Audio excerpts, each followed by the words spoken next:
Welcome back, truth seekers. Today, we're delving into a topic that has captured human imagination for centuries, the science of growing wings. Is it possible for humans to fly? Let's find out. 1. Human flight throughout history. Human flight has been a dream since the dawn of civilization. 2.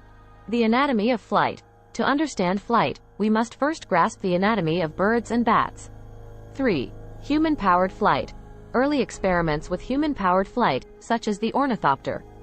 4. Modern science and biomimicry. Modern science and biomimicry have brought us closer to understanding the science of flight. 5. The role of genetics and evolution. Could genetic engineering play a role in growing wings? Evolution has shaped the animal kingdom. 6. The limits of human flight.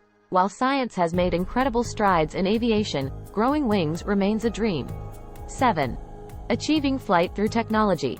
Instead of growing biological wings, humans have achieved flight through technology. In conclusion, the dream of growing wings like birds remains elusive.